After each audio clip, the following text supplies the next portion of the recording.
एक दिन दोपहर के समय महर्षि वाल्मीकि तमसा नदी के किनारे प्रकृति की सुंदरता का आनंद ले रहे थे। बसंत उतर रहा था, पेड़ों की छाया सुखद लगने लगी थी। वन पर्वत सब हरे भरे थे। तमसा मंद गति से बह रही थी।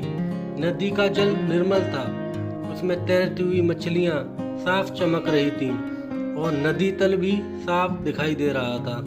हरे भरे वन में भांति भांति के पक्षी कलरव कर रहे थे। नदी के किनारे लंबी चोंच वाले चटकीले रंग के पक्षी एक पांत में ध्यान लगाए बैठे थे। उनमें से कोई भी तेजी से उड़ता और तीर की तरह पानी में चोंच डुबाकर कुछ न कुछ पकड़कर बाहर ले आता। नदी तट की शोभा को देखकर महर्षि वाल्मीकि के मन में अपार हर्ष था।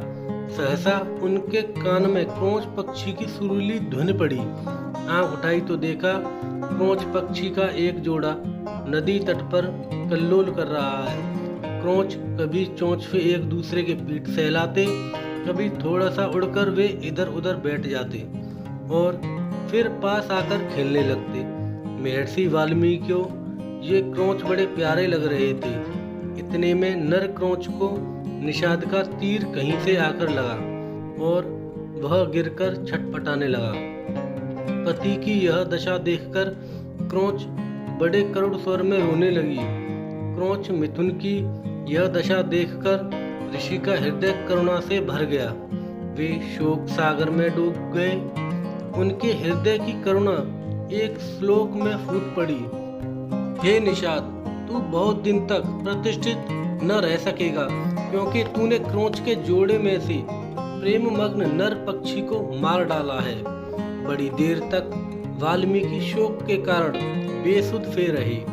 जब वे स्थिरचित हुए तब अपने प्रिय शिष्य भारद्वाज से बोले, भारद्वाज, मेरे शोक पीड़ित हृदय से वीणा के लय में गाने योग्य 4 पदों और समान अक्षरों का यह वचन अनायास ही निकला है। मेरा मन कह रहा है कि अवश्य ही यह प्रसिद्ध होगा। भारद्वाज ने यह श्लोक कंठाग्र कर लिया और गुरु को सुनाया।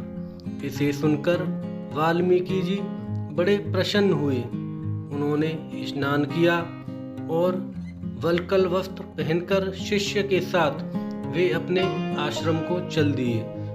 मार्ग में भी वाल्मीकि माँ निषाद गुनगुनाते चले जाते थे। उनका ध्यान श्लोक के अर्थ पर गया। अर्थबोध से उनका बड़ा दुख हुआ। वे सोचने लगे कि मैंने व्यर्थ ही निषाद को इतना कठोर शाप दे दिया।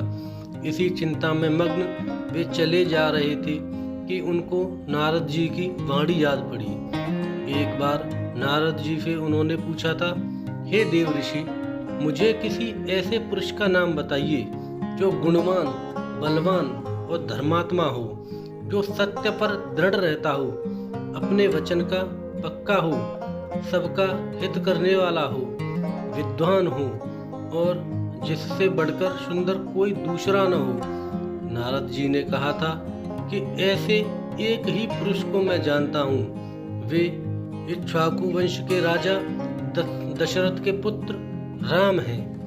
वे सब तरह से गुणवान और रूपवान हैं और जब क्रोध करते हैं तब डर के मारे देवता और दानव भी कांप उठते हैं। वाल्मीकि को ये सब बातें याद पड़ी और रामायण की जो कथा नारद जी ने संक्षेप में सुनाई थी वह भी उनको याद आई। यह याद आया कि देव ऋषि देवलोक को आकाश मार्ग से किस अद्भुत गति से चले गए थे।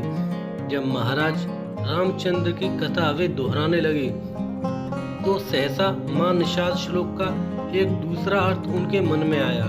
हे माधव रामचंद्र, तू अनेक वर्ष तक राज करेगा, क्योंकि तूने मंदोदरी रावण जोड़े में से काम पीड़ित रावण को मार डाला है। यह अर्थ मन में आते ही उनकी चिंता मिट गई, परंतु मां निषाद श्लोक उनके मन से नहीं निकला।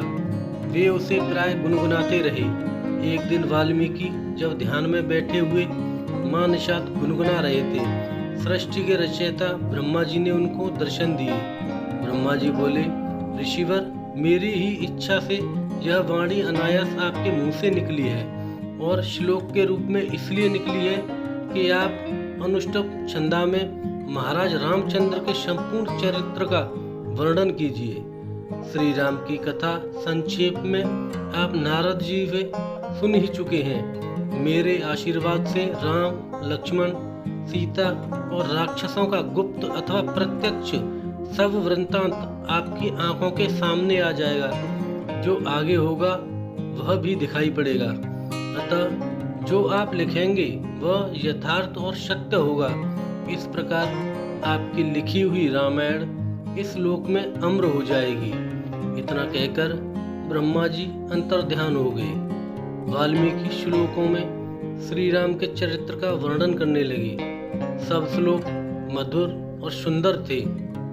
उनका अर्थ समझने में भी कोई कठिनाई नहीं होती थी।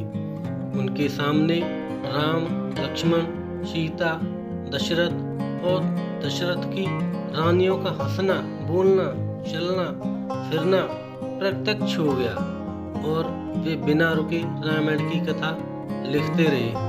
24,000 श्लोकों में उन्होंने पूरी रामायण लिख डाली। तो दोस्तों, ये थी रामायण की रचना की कहानी कि रामायण कैसे लिखी गई। अगर आपको अच्छी लगी हो तो चैनल को सब्सक्राइब जरूर करें और बेल आइकन को दबाना ना भूलें।